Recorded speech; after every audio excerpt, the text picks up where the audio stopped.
Salut, alors j'étais en train de mettre en place tout simplement le traitement et aujourd'hui je vais essayer de vous expliquer comment j'en suis arrivé à ne pas traiter les pommes de terre. Alors la pomme de terre est très sensible au mildiou, si vous ne le savez pas, c'est une maladie du feuillage, un champignon qui va manger le feuillage petit à petit et qui est très j'allais dire invasif et qui dépend de l'humidité et de la chaleur. Alors auparavant j'étais un peu comme tout le monde, je faisais un peu selon le sens du vent et puis en fonction des températures et de l'hygrométrie que je pouvais apprécier, mais je me suis basé aussi sur des outils à la décision. Mon regard reste j'allais dire décisif dans le choix que je vais faire, mais pour autant j'utilise des outils et je vais vous les montrer. Alors j'en utilise 3 exactement qui sont parfois liés entre eux. Alors le premier que je vais vous présenter, c'est le plus simple. Il s'agit de Cali Conseil, donc qui est une feuille, tout simplement un renseignement, une newsletter qui est envoyée toutes les semaines, voire 2 fois par semaine, et qui explique l'état sanitaire de la pomme de terre. En plus, il y a pas mal de conseils sur la conservation aussi à la fin, mais aussi le bâchage d'état, les précautions à prendre au départ. Et là, ici, dans le cas d'aujourd'hui, ça m'a permis d'éviter quand même de traiter environ, de louper 4 traitements. On voit le développement. Normalement, depuis la sortie des feuilles, je devrais avoir traité quasiment toutes les semaines, voire tous les 5 jours. Donc ça fait un peu plus d'un mois, ça fait 1 mois et 10 jours quasiment que les pommes de terre sont sorties. J'ai fait 2 irrigations, mais il n'y a pas plu entre deux, il n'y a pas eu d'humidité et j'ai pas eu d'alerte, donc j'ai pas traité. C'est quand même un gain pour moi et puis aussi pour l'environnement, bien entendu. Alors, par contre, si je traite aujourd'hui, c'est tout simplement parce que mon bulletin Cali Conseil m'indique que les conditions sont pas trop bonnes et que je suis entre 2 zones qui sont en train de déclencher au niveau Miléos. Et justement, en parlant de Miléos, je vais vous montrer donc le deuxième outil que j'utilise, qui est ma connexion à Miléos, que je connecte aussi à ma station Sencrop, mais on va voir ça juste après.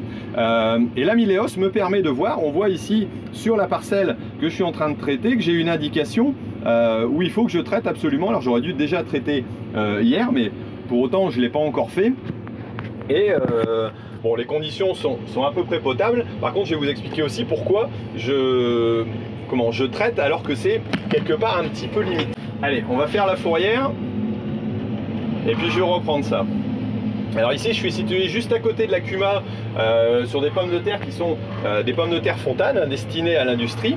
Et l'autre parcelle, c'est la Mélodie, voilà, qui est elle destinée à la consommation pour un négociant. Alors les pommes de terre ont pas mal avancé au niveau maturité, c'est plutôt pas mal comme vous pouvez le voir un petit peu sur les images. Et on a un bon état pour l'instant.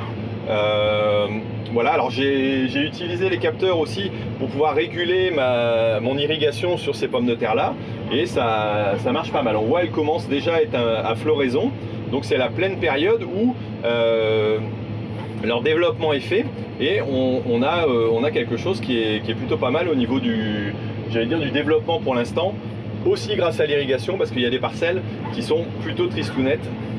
Et celles-ci ont été plantées le 9 avril, donc en début de saison, et c'est plutôt intéressant cette année. On voit qu'elles ont profité de l'humidité du départ, alors que celles qui ont été implantées après en ont moins profité, et comme on a eu que 25 ou 30 mm depuis la plantation, forcément ça joue, et encore en 2 fois, donc voilà, ça joue. Alors je reprends mon explication. Alors il y a plusieurs critères sur lesquels se repose Miléos. Bien entendu le climat, donc les conditions de température, vu que le mildiou se développe à une forte température, avec une certaine hygrométrie, mais aussi le fait qu'il puisse y avoir des contaminations, donc des spores qui se promènent. Et ça dépend aussi des conditions extérieures, éventuellement des tas que vous avez à côté de chez vous, voilà, qui n'ont pas été régulés. Et donc ça peut poser problème. Et pour parfaire le tout, moi j'ai connecté ça donc à ma station Sencrop, enfin mes 2 stations Sencrop. J'en ai une qui est juste ici à côté à la Cuma, et puis une chez moi que j'ai installée et qui me permettent d'avoir une meilleure précision au niveau du résultat local. Ce qui fait que je peux déclencher, comme on l'a vu tout à l'heure, plutôt sur une commune que sur une autre, parce que il y a eu des conditions plus humides, parce qu'il y a eu des conditions voilà, qui peuvent changer, et donc ça me permet d'être beaucoup plus fin. C'est aussi une alerte pour moi qui fait que la première qui déclenche, c'est aussi une visibilité un peu plus intéressante pour pouvoir dire voilà, je vais devoir traiter. Et là en l'occurrence je traite alors que je traite une parcelle alors qu'elle n'est pas encore enclenchée. C'est parce qu'il reste un élément qui reste primordial, c'est sa vision des choses. Là on va attaquer le week-end et je vais pas avoir le temps de traiter si éventuellement ça déclenche, donc ça pourra poser problème. Et surtout j'ai de l'humidité d'annoncer, de la pluie qui va engendrer forcément de l'humidité et des risques un peu plus importants. En plus de ça, on annonce des fortes températures, des assez bonnes températures la semaine prochaine, entre 23 et 24 degrés, ce qui fait que les conditions sont vraiment top pour le développement du Miyiju, et donc je me préserve de ça. Voilà. Et en plus de ça, je vais réaliser en plus une intervention en arrosant, et donc ça va forcément ajouter un petit peu plus dans les risques. Donc vous avez vu un peu mon triptyque de travail, les stations météo Sunchrome qui permettent d'avoir la meilleure visibilité. Là on voit par exemple j'ai 81% d'hygrométrie, 16 de température, bon on est au matin, il est 8h30. Voilà, et de l'autre côté, on voit un peu la différence. Bon, il n'y a pas des gros écarts, hein, et on voit que par contre, il n'y a plus 8,4, ça c'est à Los Angeles, alors qu'il n'y a plus que 4,3 dans les 7 derniers jours sur la commune de Vermelles. Donc il peut y avoir des écarts qui font que, avec cette précision-là, j'améliore le résultat au niveau de la précision, de la prévention contre le mildiou, quoi.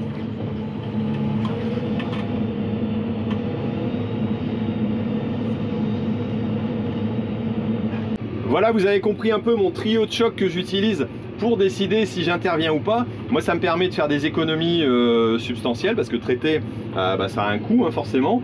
Ça me permet d'éviter d'en mettre un peu trop dans les champs, parce que les fongicides aussi dans les parcelles, c'est pas forcément ce qui est idéal aussi pour le développement des champignons du sol. Donc voilà, ça me limite un peu l'impact de la pomme de terre qui on le sait, est impactant pour les champignons du sol. Et j'arrive à avoir le conseil optimum sans risquer non plus de perdre la culture ou de devoir intervenir encore plus, parce que si jamais je loupais l'intervention, je vais devoir intervenir 2 fois avec des produits costauds et à force, j'allais dire à intervention restreinte au niveau temps, et donc forcément ça aura un impact sur mon coût économique, voilà, et que je veux limiter au maximum pour éviter de dépenser trop d'argent.